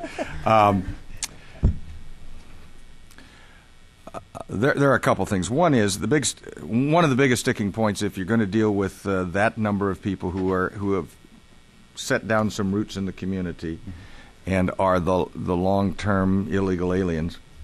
First of all, you have to decide what period of time would be reasonable to give them some sort of status. Secondly, you have to make, and I think this is a fundamental question, do you put them on the road to citizenship where they get an advantage as a result of having broken the law, or can you create another type of status which doesn't confer them an advantage, that is, cuts in line? For a long period of time, I've talked about a concept. I've had it in legislation. I've called it a blue card. Then some of my Republicans said, better call it a red card. We don't want to confuse people as to what state they're in. And the idea would be for whatever category of people that we say should be, or universe of people we say should be, here. They get a legal status in this country, but it's not a permanent resident legal status. They can stay here for some period of time. They can renew that on an annual basis. Or on a, let's say, every 3 years, every 5 years. During that period of time, they can return home to their home country and get in at the back of the line like everybody else in terms of permanent resident alien status and then citizenship. Now, that doesn't solve all problems, but it just seems to me that does get you away from the big A word. Mm-hmm. I can honestly stand up and argue why that is not amnesty. I think that is one of the biggest problems we have. And the third thing I would say is, because we're dealing with unskilled workers, because we're dealing with some skilled agriculture workers, because we're dealing with the question of the educated skilled workers for high tech, sometimes those different interests collide, and the same people that would support one wouldn't support the other, and yet we can't get them voted separately. At least we haven't been able to in the past. So absent a comprehensive approach, would we be able to solve any of those? I mean, I could argue logically why we should be able to, but politically I don't know whether we can bring it together. I don't actually have a disagreement with Dan on the need to have those who are here without documents follow those who've been waiting in line. And actually, the President has suggested that if we're going to transition people, they can't leap ahead of people who've been following the rules. And I think there's more common view of this than people might expect in the Congress. I mean, Dan's a conservative Republican. I'm not. And yet, I think, although we don't completely agree, there's not that radical a disagreement on some of the big points on the substance of what you could do. I do think that there's a disagreement right now of how to deal with potential future flow of workers that is apt to be contentious. Labor unions don't want temporary programs. The business community doesn't, I think, favors that. And right now, with the unemployment situation, it's really, I'd say, impossible to say we're going to have some substantial number of employment-based visas when you have this kind of unemployment. I mean, that's just not in the cards. So, and it shouldn't be. I mean, we should be planning ahead for when the economy is hitting on all cylinders again, how we're going to manage that. I'll just say, in terms of getting pieces done, what we've learned this year is that, and I've learned it much to my regret, sometimes I thought little teeny things that everybody would be for, not so. If you've got something for H-2B workers, then the people who want H-1B reform or the people who want agri, you can't move forward because everybody thinks their issue is the most important. And so what we've ended up with is me telling people we've got to move this, the big chunks all together, or else nothing is going to happen. And I'll just add this, because it's not a labor-based thing, it's a job creation thing. I represent Silicon Valley. And I usually go to the Stanford graduation, and when you walk, you watch the PhD recipients at Stanford in physics and engineering. Half of those PhD recipients are foreign students, and they are going to go out and create industries and create thousands of jobs someplace. And right now, we're making them leave and create startups in other countries to compete against us. And really, I think most people, the IEEE, biggest engineering organization in the world, and the Semiconductor Industry Association were at loggerheads on immigration for many, many years. And last year, they came to an agreement that foreign students in STEM fields, especially at master's and PhDs, we ought to keep them here, because it's not a matter of, doing a job search. I mean, you want Google to be in Mountain View. You don't want Google to be in some other country. But we can't move that forward either unless we can move the whole thing forward in some way. So this is complicated, and yet I think people of good faith have an opportunity to move it forward. Okay, Scott Keeter. Scott, by the way, did a very good presentation about the ambivalence of the American people on a lot of the issues that are related to this, and also raised the question of intensity. You know, how does this stand against other issues? And I think what Congressman Lungren is bringing out is there's something much bigger out there that is moving that will affect this issue, certainly. But Scott, ask whatever question you'd like of the members. Well, actually, their remarks have addressed much of what I was interested in terms of the fissures within your own parties in Congress. But if there's anything else you'd want to say, I mean, for Congressman Lungren, I made the observation, which may or may not be true, that the conservative wing of the Republican Party seems to be stronger than it was even 2 years ago, and maybe presents more of an obstacle to getting a comprehensive bill.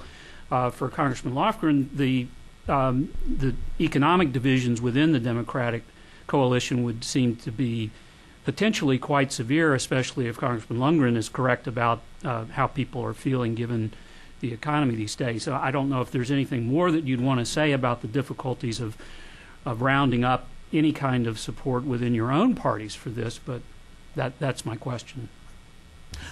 Let me just, before I turn over to Dan, I think that there are people in both parties who are very vocal, and actually a lot of the vocal people, we're not going to actually come to an agreement with them. But there are conservative Democrats and conservative Republicans who realize that the current situation is not acceptable. Now, whether politically they're going to be able to move is another question, but they're not just no to everything. And the question is, can we take those sensible people who see a problem, know that the current situation is not acceptable, and can we move forward in a way that's politically possible? And I think part of that, and I'd be interested if Dan agrees, is whether we are able to tame the more outrageous voices in both parties to allow the center to move forward. Well, the old expression, the devil's in the details. Everybody would say, hey, you've got an agreement over here on something called ag jobs. Everybody seems to agree with it. Well, I thought we all did too until I started looking at it, and then I realized it does put people in the front of the line. You come here and work temporarily, and then you are put in front of the line.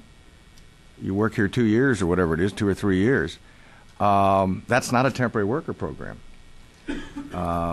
But yet we were told that that's what they agreed to, and so you go to ag people and say, well, that's what we had to agree to get the others to agree to it. Well, I can just tell you, I've been trying for 30 years to get something dealing with agriculture, but if in fact it puts people in the front of the line, hey, from the time you're a kid, you know that cuts in line aren't fair. I don't know what you call that. Some people call it natural law, but I guess I just say it's the rule of the playground. You just know that's not fair. And I will tell you that as soon as that gets identified that way, a number of the people who have signed on to the concept are going to find themselves not supporting. So I don't know if you call that a fissure in the party, but that's just where you think that, yeah, they've worked that out, but then you look at the details, and they haven't worked it out. The second thing I'd say is I've got to be concerned about fissures in the party, but the majority status in the next Congress is going to be determined by what those, as we call them in California, declined estates do. Both parties' bases are going to coalesce. The question is, what's going to happen with those folks that gave President Obama the overwhelming victory and gave Bob McDonnell his overwhelming victory?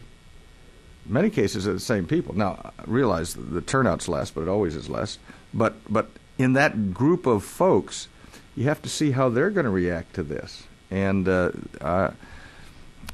I was trying to express where I think they're going to come on that, and that will have an immediate impact on the likelihood of positions of people in my party, and I would suggest of the moderates, and not just what I call the blue dogs, but other centrists in the Congress.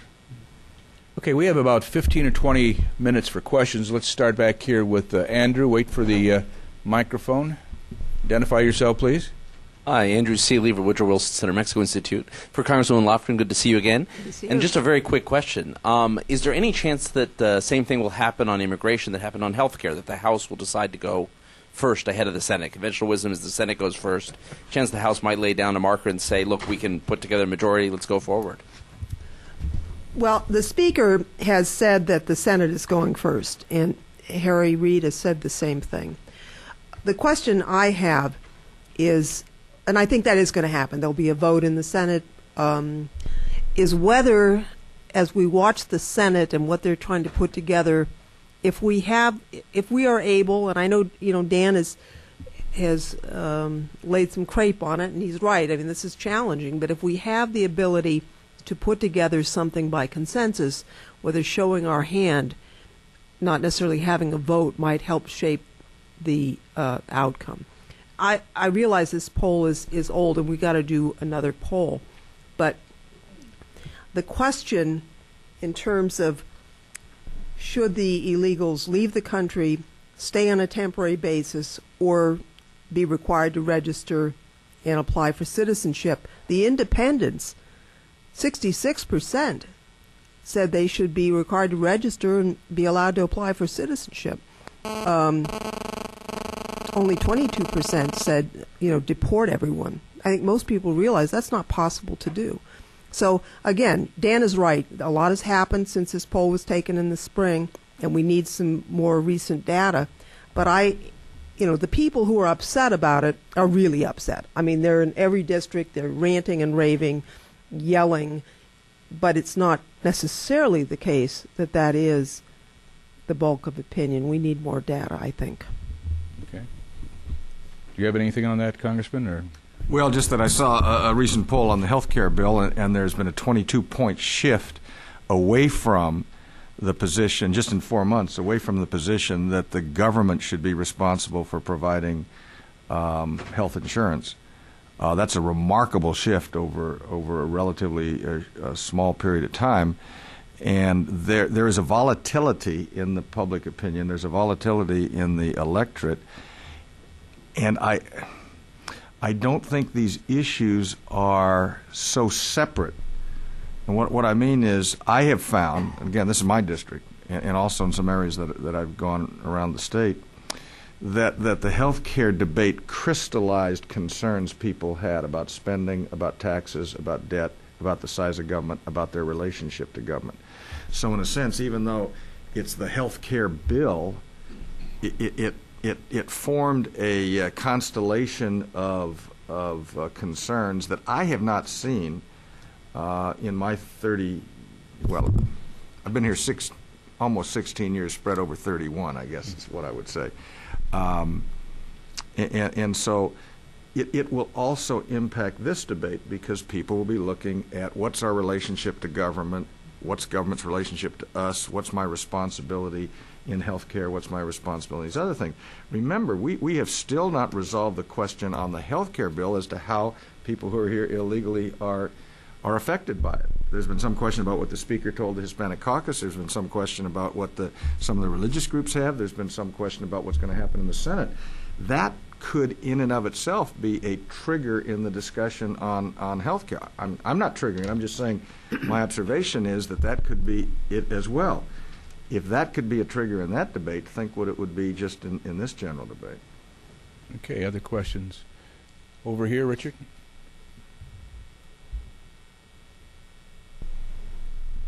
Thank you. Antonieta Cadiz from La Opinion. Congresswoman Lofgren, correct me if I misunderstood. So you said you favor the blue card system versus this? No.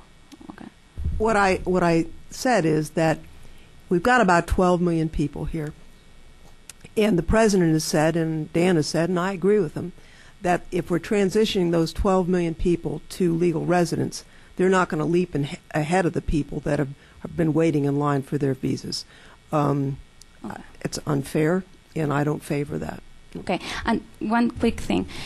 You also mentioned this, that the future flow is one of the hot spots in the immigration discussion. Particularly, the creation of a commission is something that is being discussed.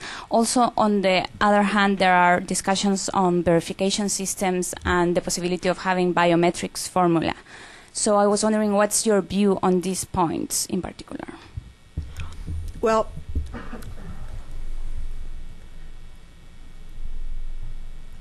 there's been a lot of argument about biometrics. Some favor it. I think when the American public finds out about it, let's have your baby's fingerprints. They're not really going to want that. But I do think that we need to have an enforcement system that works. If we're going to change immigration law, say that the people who are here without documents are going to transition, we're going to figure out a way when the economy recovers for people to lawfully enter and to meet America's needs, then we have to enforce that system. And that will be verification of individuals, whether by name, whether by biometric, whether by PIN number. There are various solutions. Sam Johnson is a guy who has a bill that's very thoughtful. That might be the solution. But there's got to be some concurrent enforcement if this is going to pass the laugh test. Both presidents have had an unfortunate turn of the phrase. Both presidents, President Bush and President Obama, in unguarded moments, have talked about dealing with the quote-unquote illegal immigration problem, about establishing a path to citizenship. That is death for any bill. And I think we're agreeing, because that signals that you're going to jump in front of other people. And they need to understand the sensitivity of that, because that will just make it impossible for us to even look at this. And then the question is, if you're going to have something down the line with respect to future flow, both legal flow, but both permanent flow, flow of people coming in here. Are we going to increase the numbers? And another question is, are we going to tilt it more towards skills versus towards family reunification? And family reunification, how broadly is that defined? Now, you talk about deal with a tough issue. That's a tough one as well. But one of the things you find, I'm not a pollster, but one of the things I find, if I were a pollster, I'd ask this question, is are people concerned about the number of people coming in, that is, who would be allowed in under any program? Or are they concerned about the extended reach, the tail, if you will? If you talk about we're going to let 10,000 or 10 million people in, does that mean that then, because of family reunification, that means 30 million? That question comes up all the time, and we've also done a very poor job on the skills side. You have a situation where, was it Intel or who was it that built a plant up in Canada? That was Microsoft. Microsoft. They built a plant in Canada where I think they're employing 1,000 people, because they needed probably 100 master's and PhD folks who all came from American universities, but under the terms of our immigration law would have had to return to their home countries for how many years? For years before they could apply to come back to the United States. So Canada says, hey, they go to the graduation ceremonies and say, come up to Canada. So, the argument is we can't have these people here because it takes jobs away. Well, what they've done is they became the nucleus of creating 1,000 jobs, and they're right over the border. And so that kind of silliness we have to work our way through, but it gets lost in the debate over all these other things. Okay, let's go to Monty Tripp. Little spousal favoritism here. Monty Tripp with Wexler and Walker. You actually just hit the thought that has been going through my mind. In addition to having economic triggers on when various programs would cut in, how do you reframe the debate to make this both a revenue raiser, which we need right now, and a job saver? If you can change the terms of the debate, does it become more passable? Well, I think certainly in Silicon Valley, there's no matter what you propose, somebody's going to complain about it. So given that as a background, if you take a look at the companies in Silicon Valley, they were, close to half of the startups in the last 2 years were founded by somebody born outside the United States. Now, not every one of those startups is going to be a hit, but every successful company was a startup at one time. And if you take a look at Google, at Sun, just on and on and on. The role of really smart guys from other countries who became Americans is pretty apparent.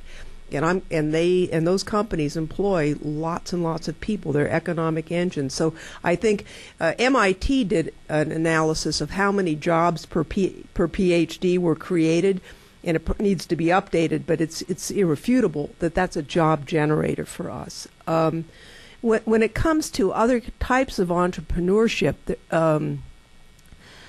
the rate of business development is very much higher among immigrants, including unskilled immigrants, than among people born in the United States. I mean, if you have Sergey Brin co-founding Google, you've also got somebody opening a tamale stand and also opening a landscaping business and something else, and generating academic activity, and that is actually good for the country. Now that's less visible, perhaps, to the American public, as Google is on everybody's laptop. But I think that the role of immigration and economic development is quantifiable.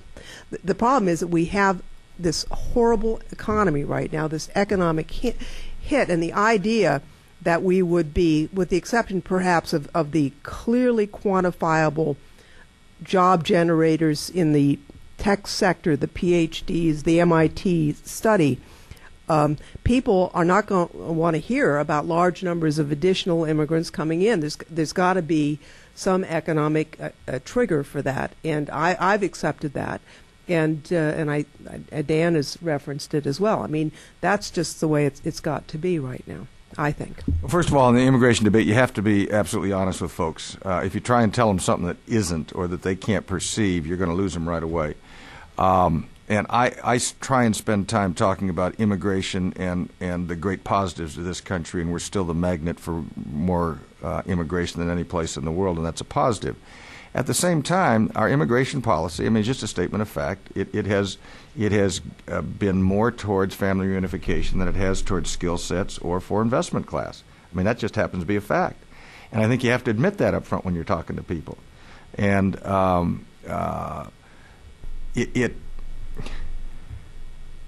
people observe what they're seeing around them. And we have this terrible unemployment problem in this country generally. The African American community has had it as a chronic problem for a considerable amount of time. And one of the things that has bedeviled me, and I've asked questions about this when we've had immigration hearings and when I was dealing with, making it easier for foreign students to stay here after they get their degrees, is what commitment does our country, what commitment does our academic communities have towards the African American community? When I was going to college and law school, I worked a construction trade, and there were very few illegal aliens in the construction trade when I was here. I can remember.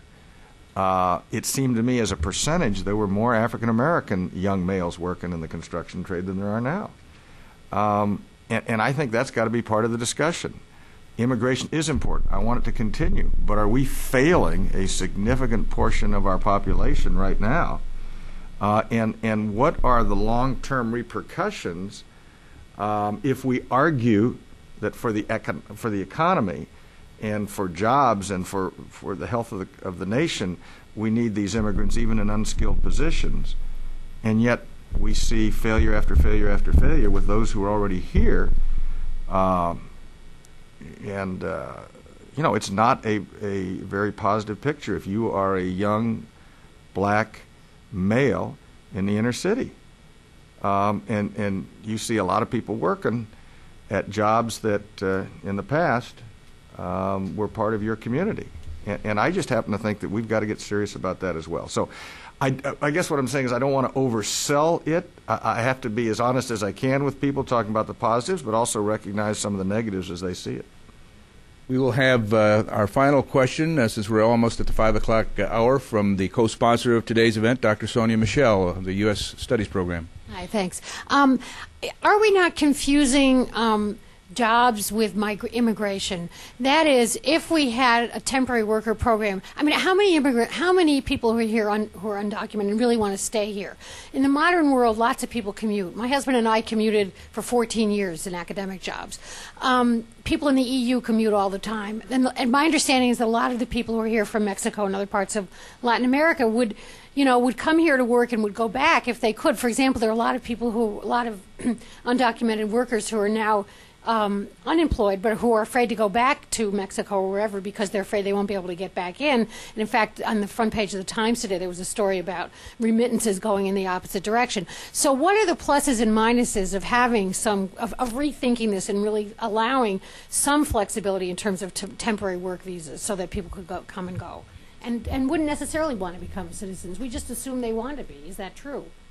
I think that there is some truth to what you've said, and that's why I think in the end, the warring parties, there's a middle ground, which is to let people sort themselves out. There are plenty of people who want to get permanency here. They're here without documents. They've been here for decades. Because of some of the changes we made in the Act in '96, even though they're married to an American, they can't get a visa. Their kids are Americans. Their spouses are Americans. They own a house. They own a business, and there's no way to get right with the law. Those people don't want to go to some country where their family doesn't live, where they don't know anybody, and so there's plenty of people in that category. There are people who came recently, their families someplace else, and they basically came to make some money and they want to go home. And I think to assume that it's all the same is incorrect.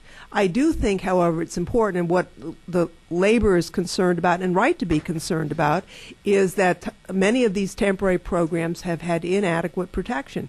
We've been taking a look at the H-2B program, and there, especially in the South, have been horrendous abuses where people were held in almost slave conditions. And that's not only unfair to the people held in slavery, but it really undercuts the labor market for American workers as well. So if there is to be any component of temporariness to accommodate people who basically just want to come, make some money, and go home, there has to be some very tough protections for those people, not only for their benefit, but for their American co-workers, in my judgment. In my state, our state, and a good portion of the Southwest, we've had people coming across our southern border for well over 100 years. They've either been legal or illegal, depending on whether we had a program for them. And we pretend that doesn't exist. I'll use an old discredited program, the Bracero program. One of the good things about it was a temporary worker program. People could work here and then go back home. One of the bad things about it was the way it was set up. You were basically tied to a specific employer. So if you wanted to complain about your work conditions, you probably found yourself back in Mexico before you could ever complain about it. So back in 1981, I introduced, along with Senator Hayakawa, a program we called the Compañero program, where you could come into this country, a temporary worker. The numbers would be decided through consultation between the United States and the sending countries. You'd be allowed to go in certain areas for certain type of work. We were going to do it primarily for agriculture because we thought there was a proven need there. But you would not be tied to a particular employer. You'd be basically tied to a particular geographic area for a period of time, but you would be a free agent in the marketplace, and you'd be able to join a union if you wanted to, not join a union if you didn't want to. You'd have the protections of law that everybody else had. But the fact of the matter is you'd be a temporary worker. You would stay in this country no more than 10 months a year. You'd have to return to your home country for at least 2 months. And the amount of money that would normally go to Social Security, both employer and employee, would go into an account that was redeemable by you during that 2-month period of time, but you'd have to be physically present in your home country in order to get it. So we thought that would be a great carrot and a great stick. I still think that would work. One of the problems is when we do a better job of enforcing our border, it makes it tougher for someone who's here, who doesn't want to be here 100% of the time, wants to go back and see their family, gives them every incentive to stay here. And that's the irony of all of these things. So long as you don't have a temporary worker program, and so long as you have strong enforcement on the border, you're going to force, I think, some people who would rather go home to stay here. And then once they're here for a while, they put roots down in the community. But let me just say this. The temporary worker program, as opposed to what you deal with the people who have been here for a substantial period of time. The question of substantial period of time is a key one. Is it 6 months? Is it 2 years? Is it 5 years? Because depending on that answer, your universe grows or contracts, number one. And number two, it is very important for us to listen to what the message that's being sent out is. If you put that date too close to the time of passage of the bill, you're basically sending a message out that we're not really serious about it, and as long as you manage to get your foot over here just before we close the door, you're going to have a real advantage. So I think that's part of it. And then the third thing is, what status do you get if we're going to establish one? And again, I'm hoping with serious discussion we would look at, it doesn't have to be called a blue card or whatever it is, but I mean that we'd look at some sort of new status where you can stay here, but your ability to go to a permanent resident alien and then to citizenship would be predicated on your starting again in your country. I mean, you could come back, but what I'm saying is you'd have to go back to your country physically, sign up like everybody else, because otherwise everybody else who lined up and stayed in line has been played for a sucker. You know, you got two people sitting in a country, and one of them says, I'm going to break the law and go to the United States. And the other one says, I'm going to follow the law. I'm going to get in line, do everything else like everybody else. And the one person comes back and says, boy, you were the fool. I went up there, and, man, they're never serious about that. You know, you can outweight those folks in Congress because they're going to be exhausted by fatigue, and then we'll get a new program. Well, that's going to be the final. I wanted to say one thing on an earlier topic on skilled. Majority gets to close. Is that right? It's important to note that the role family immigration has played a tremendous role in economic development as well. And I just think of three people in my neck of the woods. Sergey Brin came as a child with his parents who were teachers and now is co-founder of Google. Jerry Yang grew up in my district. He came as a child with his mother. And Andy Grove came as a refugee. None of them were brought in because of their skills, and yet they are responsible for hiring tens of thousands of my constituents, and they're glad to have the work. Okay. That'll be the final word. Perhaps we could compromise on a purple card. But please join me in thanking all of our panelists.